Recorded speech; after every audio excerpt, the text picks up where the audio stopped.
Mike Agerbo here with John Biehler. This show is going to be super fascinating. A lot of talk with rideshare here in Vancouver, with companies like Uber and Lyft. When will they come? Will they ever come? Uh, we were down in Las Vegas this past week for the Consumer Electronics Show, and we had an awesome chance to talk to the folks over at Intel and their division, their company called Mobileye, about the future of autonomous vehicles and robo-taxis. And I encourage you to listen to this program because there is some interesting information about the technology and when of all these things are going to come to fruition. Will it even matter about taxi companies and Uber and Lyft in the future? Absolutely. I mean, it has the potential to really change how we think about how those companies should evolve, and hopefully those companies are actually already thinking about this potential outcome. And if they haven't, then they might be looking for some other line of work. Yeah, and we're going to be talking with one of the Mobileye folks. And, I've been asking for years, when are the self-driving cars coming? Like the true autonomous vehicles. Well, he'll actually break that all down because they're one of the forefront leaders in this technology field right now. Let's cut to the interview we did last week. I've got a really interesting guest with me today, and we're going to be talking about autonomous vehicles. And I think this is going to be an interesting show because we're going to dedicate the entire program to it. And it's going to be interesting because in Canada, and especially in Vancouver, transportation is a very important issue. We're seeing advancements in car technology. I think we all dream of having autonomous cars, but there's other factors in play as well. We've got car sharing, we have ride sharing or ride hailing, which we still haven't seen in Vancouver. And with the advancements with autonomous vehicles, will that even matter in the next 5 years? With me today, I've got JJ from Mobileye. They are actually an Intel company. JJ, you're out of Jerusalem. Thanks for joining us. You're welcome. So Mobileye, that was an independent company before. When did Intel come into the picture for you guys? So in 2017, we joined the Intel family, and we started our business from computer vision-based ADAS, advanced driver assistance systems, both in the aftermarket as well as delivering to automotive manufacturers our technology, and we are now the market leader in the space. So your background, you came from Mercedes before, so you know cars. Yeah, I've been 20 years with Mercedes, I've worked for Apple, and I've worked for the Volkswagen Group with the 12 brands like Porsche, Audi, and Volkswagen. And I've been in automotive and in the tech industry, so I'm now back in the tech industry.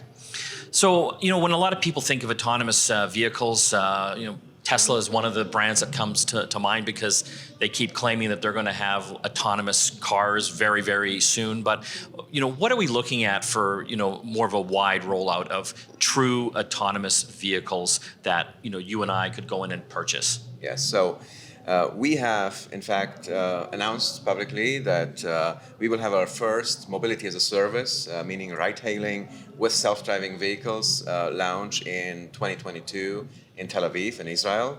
That's in a partnership with Volkswagen Group, using Volkswagen EVs for that. But we have also, already started other partnerships, for example, with RATP in France and the city of Paris. Also around that time frame, we'll actually start this year the testing and validation. And we've just announced here at CES, these are kind of world news, a partnership with Daegu City in South Korea, the third largest metropolitan area, with the same target, basically starting testing and validation this year, and then launching the fleet without safety driver in a real, let's say, kind of ride-hailing mode, also towards the end of 22. So you were in charge of the, I guess, I'm going to call it robo-taxi business with Mobileye. Before we get to that, which is fascinating, and I'm excited to be talking about it, just let's talk about Mobileye and the technology itself. What's all involved? I mean, you guys have basically a chip that kind of controls everything, but there's a number of other components that we need to put into cars to make them autonomous. Yes. Yeah, it's a very good question, and that's actually kind of our core business. So you can imagine we need multiple of our IQ chips. IQ5 is the latest generation. So we have actually a compute module with about 8 to 9 of these IQ5 chips. So we use up to 6 for the main computer vision algorithms, and then we have another 2 to 3 for the fail operational, including the radar and LiDAR processing. So what you basically need is a brain, which is the compute module with these 8 to 9 IQ5 chipsets, including the redundancy. Then you need cameras. We have 12 cameras around the car. And Like video cameras. yeah, it's like video cameras. And you can imagine, basically, we as humans drive with our eyes. Yes. We have basically 2 cameras. Yeah. And now you can imagine we don't have just 2 cameras which just look towards the driving direction, but we have actually 12 cameras around the vehicle. And then we have a set of LiDAR sensors, laser sensors basically, and then a set of radar sensors for redundancy. And that's one of the things where we differentiate ourselves from the competitors, because we have something which we call true redundancy by separating the computer vision part. So we basically develop 2 self-driving systems at the same time. In the same car. In the same car. Got it. So we drive, completely based on computer vision, and we have a second system which drives completely based on LiDAR and radar, and that helps us actually getting to a really low, let's say, likelihood of an error or a failure. So we call this MTBF, like mean time between failure, which is actually 10 to the power of 4 for one subsystem, another 10 to the power of 4 for the other subsystem. So that means 10,000 hours. So only 1 in 10,000 hours, basically. The Is there an accident? That there would be some sort of, let's say, potential for an accident. And the same for the other subsystem. Now you take that together, you are at 100 million.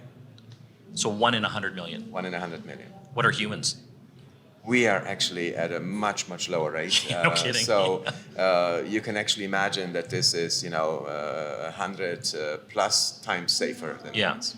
And isn't that a challenge, though? Because, when I think of autonomous vehicles, you can't just say that the car is just as good as a human driving, because that wouldn't make me feel that safe. Yeah. That's exactly why we do this. We have this approach of true redundancy, separating the 2 subsystems and validating them individually and independent of each other. So we will only bring self-driving vehicles to the market where we have assured and where we have validated that these vehicles, have several orders of magnitude, higher safety level than humans. So how do we get all the information for the mapping? Yeah, so we have actually a very large fleet of vehicles out there from about 25 manufacturers, actually. And we have nearly 50 million cars out there which collect data. We get about 4 million miles of data every day. Every day? Every day. 4 million miles of data every day. 4 million miles of data. And with that, we are actually auto-generating these maps. And we'll have done, Europe very soon, now in 2020, and by the end of this year, actually, overall the US. So you're not using third-party maps like Google Maps? No. Your own maps? We are creating our own maps. And actually, these are very specific maps, which you need for self-driving, which also include, for example, where the traffic lights are, and signs, and of course, lane level navigation, and so on. So these are all important components of the self-driving system, meaning the sensors, the compute, and then these software modules, from the perception part to the path planning, to the decision making, and all the way to the controls, meaning the steering and the braking and acceleration. So we were talking earlier about some of the autonomous technology with the camera systems and the mapping as well, which I find fascinating. You already got close to 50 million vehicles out there mapping as we speak. So they're taking all this information in. What are they basing all the rules upon? Like, how do they know, if there's a tricky situation, what to do? Like how to avoid an accident? So that's actually another competitive advantage of ours. We have started a few years ago actually publishing papers around this responsibility-sensitive safety. So meaning, kind of translating what we as humans do, the distance to the car in front of us, when we change lanes, how large these gaps are, when we feel it's safe to do a lane change, and generating a formal model out of that. And this is a white paper published by us. We have already several versions, revisions of this, and we want to engage, and we are engaging regulators and the public in this to actually have a very formal model for safety, and that's very important. Because you got to have everyone on the same page, don't you? Yeah, I mean, of course we can control what we do with our self-driving vehicles and how they behave, but we cannot control, the other human drivers, and we will have a mixed fleet or mixed, vehicles, meaning driven by humans and driven by the self-driving system, and that's why it's actually important that, we can guarantee that our vehicles are always behaving safely. Well, that's tricky because you look at so many situations in traffic, and especially in some of the busier cities. I've seen some of the demos from Jerusalem. I'm thinking New York. I've driven in Rome. That is crazy town there, and you just like, how do you program how aggressive these cars are in changing lanes and making turns? Yeah. I imagine that's a whole division in itself trying to figure that out.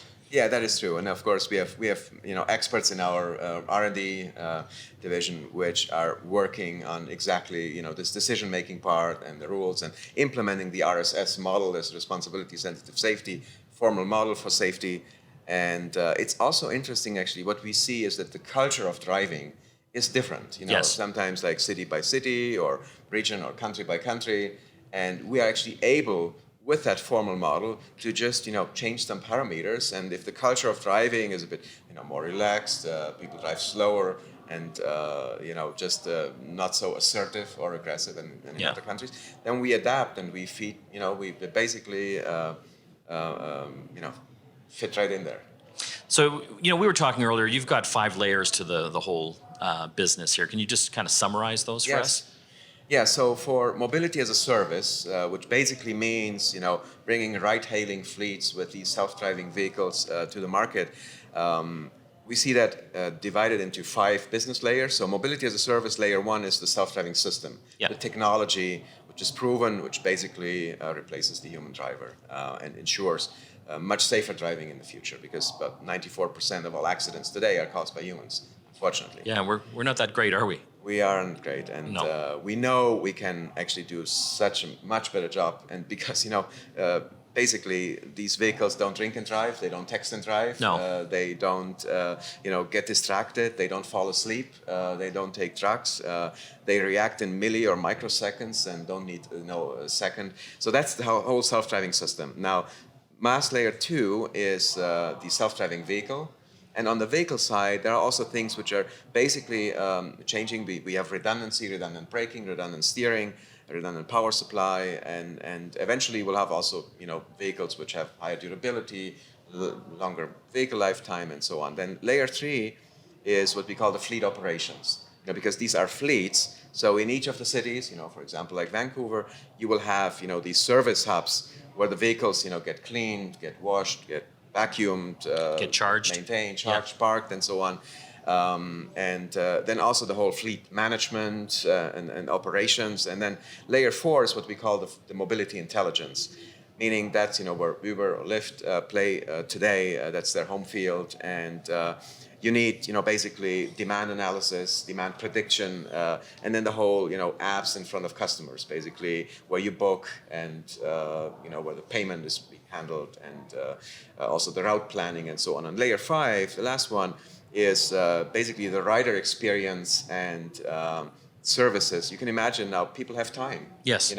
When they get from A to B, it's like being on a train or being on a plane today. Yeah. And you look at what's inside the vehicle now. Yeah. Look at like business class, for example, on these planes. With massive entertainment system, and you can do shopping or gaming or entertainment or work, like having an office in these cars. All of these things are now possible. You wouldn't need a steering wheel in the future. Exactly. So I have to ask, I've seen your roadmap, and you're looking at robo-taxis in the next couple of years in some places, and then fully autonomous vehicles for consumers in 5 years. Why don't you bring that technology to consumers now? Why is it the robo-taxis first? That's actually also a very good question, because initially the technology is just too expensive to put it in consumer cars. It would be too expensive for end consumers actually to afford this option. Yes. That's number one. Number two, we will not have the HD maps and also the validation and everything finished across, let's say, all Canada, across all US. And, if you sell something in an end consumer car, you basically want at least like 80% or so of it's got to work everywhere. Exactly. Yeah. So, mobility as a service and also like self-driving as a whole will be rolled out kind of by city, region by region. So that means you need geographically certain coverage in order to, let's say, be able to put it in a consumer vehicle. That's reason number 2. Reason number 3 is regulation. It's much easier to get like the licenses and regulators' approval and so on to, start, let's say, in one state, in one city or several cities, and then expand from there. So all of these things we think, will basically also be ready for consumer AVs or consumer vehicles, until about 25. We're talking with JJ. He's with Mobileye, an Intel company that's developing autonomous vehicle technology, giving us basically the lowdown of how that is all going to roll out over the next 5 years. Here in Vancouver, there's been a big debate over ride sharing. We still don't have it in our city. The taxi lobby has been very strong. And when we come back from the break, I want to talk about this. Will it even matter for the taxi drivers in 5 years? Because if I was a taxi company or Uber, you want to get rid of one of the costs, and that's humans. What's going to happen to all those jobs? We're talking to JJ from Mobileye, an Intel company that's making autonomous vehicle technology for robo-taxis, ride-sharing companies, and eventually for the consumer market as well. It's an interesting topic because we still don't have ride-sharing in Vancouver. One of the biggest car sharing services that we had, which was very popular. I think Vancouver is one of their best cities in North America, was Car2Go, and they've announced they're leaving the North American market. In the future, do you see car sharing still being like a big option for consumers, or will robo-taxis basically kind of take over that area? Yeah, I think that's very clear. Basically, if you have a car which comes to your door, brings you to the next door, and then takes care of itself, where you don't have to search for parking, which is about 30% of all traffic in all of these cities is search for parking. Car sharing just doesn't make sense. So why should someone actually walk to the car and then actually having to park it and then walk back to the door in the rain if you can just drive door to door with these self-driving vehicles? I'm going to ask a sensitive question because I know a lot of our listeners, they are taxi drivers or families of, someone that drives a taxi. In 5 years, we're going to see more and more of these robo-taxi fleets in cities around the world. Some might come sooner, some might come later, but they're definitely coming. It is going to fundamentally change the transportation system. And with self-driving cars and robo-taxis, you're not going to need humans anymore. Are they fighting a futile fight? Like what's in store for all these driving jobs? Yeah. So I think there are 2 important topics to say. Number one, we have to do this. We need to save these lives. I just find it completely unacceptable that you have 1.35 million traffic deaths, today, and over 5 million people, which get injured in traffic. So millions. I think, yes. I think just from that perspective, if we have now an opportunity to save all these lives, we have to do that. Yes. So that's number one. And I actually compare this a bit from going from horse-drawn carriages actually to cars. Yeah. That's actually the kind of disruption we will see here and the transformation. And that's coming now. And that's coming within the next 3, 4, 5 years. Yeah. So that's very important. So now, I think similar to, the industrial revolutions, which we saw, industrial revolution number 1, number 2, number 3, number 4, I think what we have seen and what we have been able to do as a society as a whole, in each of these revolutions, certain jobs were no longer needed. So you didn't need a boy in an elevator. Yeah. You suddenly had these, automatic elevators with these buttons inside to bring you to the right floor. And it was also not needed from a safety perspective because you had double doors and so on. So in a similar fashion, we just need to make sure that we do this socially in the right way. So there will be other jobs in the future. A lot of jobs actually needed to do like the fleet operations, as I said before, and of course the whole development of these vehicles, production of these vehicles, and then of course on the software engineering side, on the sensors development, on the sensors production. So I think we just need to make sure, at the end of the day, this is a transition which comes slowly, basically city by city, city by city, and then also what we call the operational design domain.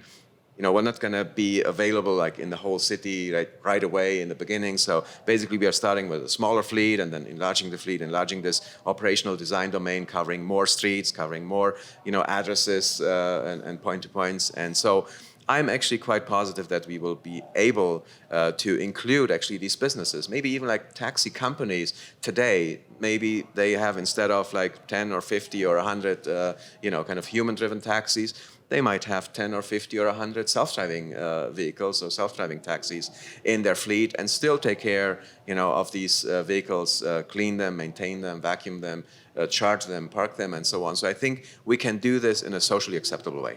Well, what would you say to taxi companies right now? Because the future is coming, like a steam train. Do you know what I mean? Like in the next 5-10 years, it's going to fundamentally change their business. What can they do now to be part of that change and thrive? So I think, first of all, if they actually can support us in like the fleet operations, this mobility as a service layer 3, I explained before, that would be great. If they have like the service hubs, to do like the cleaning and charging and parking and maintenance and washing and so on. So I think that would be great. We would love to partner with these businesses locally, and I think that's just something which is very local and localized, and so there's an opportunity, a great opportunity. And actually, as you will see that more and more people will give up their second car and then eventually their first car, maybe the only car in the family, this will actually be a much, much larger fleet. So now maybe from, going from 100 taxis or so, which a business like that has today, maybe there will be 1,000, to be served. But will they be able to compete with some of the big players? I'm thinking Uber and Lyft, who are heavy into wanting autonomous vehicle technology. These are multi-billion-dollar companies going up against these smaller taxi companies. Yeah, but look at these companies today. I mean, Uber and Lyft does not have the fleet operations part. It's still the very local driver, which has the car, owns the car, or leases the car, which washes the car, parks the car. You're right. They don't own anything. They don't actually do the fleet operations. Yeah. So this is something which actually still has to be done in the future, and this is a great opportunity. We're talking with JJ from Mobileye, all about autonomous vehicle technology. This has been fascinating. The robo-taxis are coming first. That's going to definitely happen in a number of cities in the next few years. I guess the big thing, cost. Getting that technology into the vehicles, and then just being able to control the overall experience as well, and being able to regionalize it to the different areas. When we come back from the break, we'll talk more about when you can actually get your own autonomous car in the next few years. Just want to give a shout out to our contest as well. We are giving away an Amazon Echo Show 8 digital speaker. This has got the Amazon Alexa voice assistant and a digital touchscreen as well. It is awesome. All you have to do to enter to win is visit our website, getconnectedmedia.com, hit the newsletter tab and subscribe to our newsletter. Once you've subscribed, you're entered in to win all of the contests coming up over the next few years, and we're giving away thousands of dollars in prizes over the next year. We're talking about self-driving cars. I have a Tesla myself, and I love it. I love the auto steer capability, so I can see where this is all going. From what we've been talking, I'm not going to see really full autonomous capabilities for about 5 years right now. We talked about the robo-taxi fleet. That is going to come first because that can be more of a controlled situation in all these different cities. Do you see in the future, and I don't even know how many years away this is, you talked about, the two-car family. I think a lot of people have gone down to the one car. Do you think there will be, in the next 5 to 10 years, where we'll not have cars? Maybe we'll just have a monthly subscription to a service? So I think this is, of course, a very individual decision, right? And there will be, depending on where the people live, where they work, what their commute is, the possibility to actually replace their at least second, maybe their only vehicle in the family with a self-driving vehicle, basically, which brings them from A to B or A to B to C or A to A. And I actually think it's an important and kind of an interesting change in terms of not just safety, but also accessibility. Because if you think about, in the last 130 years or so, since the transition to automobiles, blind people cannot drive today. We have children which can drive, elderly people which can drive, people in wheelchairs. It's very difficult, and they actually have a very expensive conversion, if it's even possible, only possible in certain models. So for me, actually now being able, with these self-driving electric vehicles, to make mobility accessible, to make it affordable, to make it actually clean, make the cities also clean and quiet, because all of these vehicles will be EVs. I actually think this is a massive opportunity, and people will be able to actually, on the one hand, afford mobility in a much, much easier way, and they can just book the ride from A to B. They don't have to own these cars. I'm going to ask you another question using your crystal ball and what you think of the future. Do you think we're going to see car sales go down? Because if I can just get a robo-taxi to come and get me anytime I want and take me to where I need to go, and it's ubiquitous, it's easy to get, it's fast, and not everyone's going to need a car anymore, do you think car sales will go down? And is this a concern with the manufacturers you're talking to? So that's actually a transition. So basically for the manufacturers, instead of selling to end consumers through their dealerships today, they will sell more and more of these cars to fleet owners, like mobility as a service, robotaxi fleet companies like us. So initially, if you look at these vehicles with, let's say, the same kind of durability or lifetime of about 250 to 300,000 kilometers, basically with the much higher usage and utilization of these vehicles, they will be replaced like every 3 years. So that means we have maybe only, let's say, if we transition the whole city, from owned cars to these self-driving fleet managed cars, you might only need 1/7 of the population or of the number of cars today, but they get replaced basically 7 times faster, because they're working all the time. Because, today, cars are sitting there 23 hours a day. They're only used about 54 minutes a day on average. So that means instead of having a car, for like 15 years, you replace it every 2.5 to 3 years. So initially, I think the manufacturers will not actually feel a difference, and the production capacity will be about the same. I think when you will see a change is actually when we'll get to a point where we have cars which can last 1 million miles or 1 million kilometers. If that lifetime span, can be expanded with higher durability brakes and latches and, suspensions and so on. But won't they just build the cars that way? Like knowing that they're going to be used so much? Yes, that can be done, but then the production rate can go down. Yes. If you don't replace them every 2.5 to 3 years, but you replace these cars, only every 5 to 10 years, that would be then a change. But I think, all of that, we'll see it in the future. We'll actually be part of that future and will drive this future. Is Intel or Mobileye thinking of getting into the business itself of owning their own vehicles, or you're just partnering with the manufacturers and the different mobile services? Yeah, so what we call, this mass layer 2, the self-driving vehicles, we partner with vehicle manufacturers. We have partnered with VW for Israel. We have partnered with NIO for China and some other markets. And we are looking for more partners. And, we are not in the business of manufacturing cars. That's others which can do that well. And they're actually happy to partner with us. Are there a lot of competitors in this space right now? Like, you have some pretty big names behind you, like BMW and Audi, and there's some Chinese manufacturers as well. Is it a competitive space? It is a very competitive space, but we are up for the challenge, and we are, the market leader in ADAS today, and we actually think we have the most promising technology for the future. Talking with JJ from Intel, all about autonomous vehicle driving. I want to thank you for coming on the program today and explaining all of this.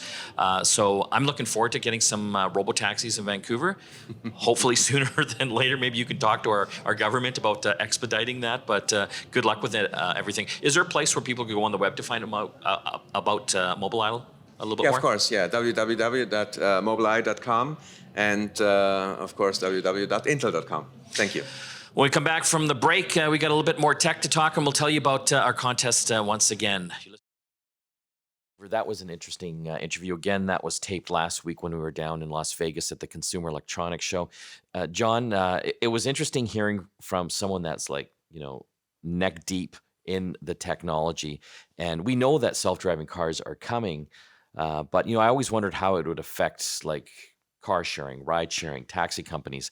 and it looks like there's going to be a tremendous shakeup of it. It's like the Industrial Revolution, but the transportation revolution happening. Well, it's interesting because everyone thought that Uber and Lyft were going to be that major disruption for these services. And now they almost seem secondary to what Mobileye and the robotaxi, fleets that JJ was talking about. I can't wait for our robo overlords to come. You don't have to own a car, right? Well, no, and that's just it. I mean, it's one thing to have to own a car, but everything he said made so much sense about, these companies are going to have to basically pivot and basically become a maintenance yard for these robo taxis, because they still need to be cleaned, they need to be serviced, they need to be charged, all that type of stuff. And someone's going to have to own those vehicles, whether it's Uber and Lyft. Talking about owning them, so you got these big companies like Uber and Lyft that have market caps of billions of dollars, and they would have the cash to buy these autonomous cars to turn them into robo taxis. But what about the taxi companies as we know them now? Are they going to be able to compete against these big multinational corporations that have billions of dollars? And I'm just going to say it, I don't think so.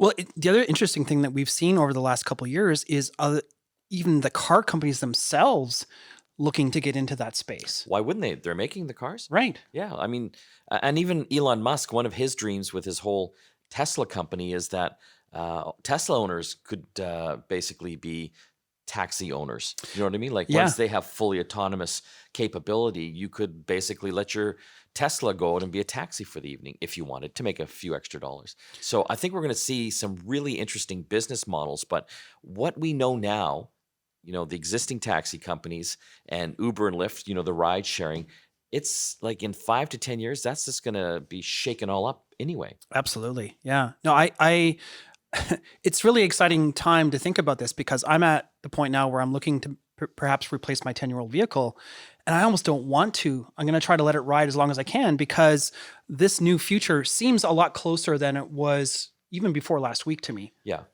Because from what he is saying, robo-taxis will be rolling out in cities in like the next 2 to 3 years, and full self-driving cars will be available in the market in 5 years. Yeah. So again, what we know as far as taxi companies and ride hailing right now, it's going to change. I also wonder too, if this process, as JJ described it, rolling out in, say, a key city, let's just pick some touristy type destination where it would make sense, like say Orlando, Florida, or something like that. Once a city proves that it can work, it's going to be a snowball effect, I think. Yes. Everybody's going to want to have that feature, just like everybody wanted to have Uber and Lyft when it was available in other cities other than our own. And we've been crying for it forever in Vancouver, but yeah, we'll get self-driving cars in the year 3000 when Vancouver city and the provincial government get around to it. And ICBC lets it happen. Yeah, exactly. That's all the time we have for the show. Don't forget to hit our website, getconnectedmedia.com. We're giving away an Echo Show 8 Amazon Alexa device. This is a full touchscreen digital speaker. It is all kinds of awesome. I'm using one in my house, and I freaking love it. It does everything. I have a couple in mine. Yeah, except, slice the carrots for dinner. Go to our website, getconnectedmedia.com. Hit the newsletter subscription side or the tab there, and if you subscribe, you're entered to win all of our contests this year. This is Mike and John logging off. Also want to thank the rest of the team: Graham, Stephen, AJ, Nigel, Paul. Thanks for helping put it all together. See you again next time.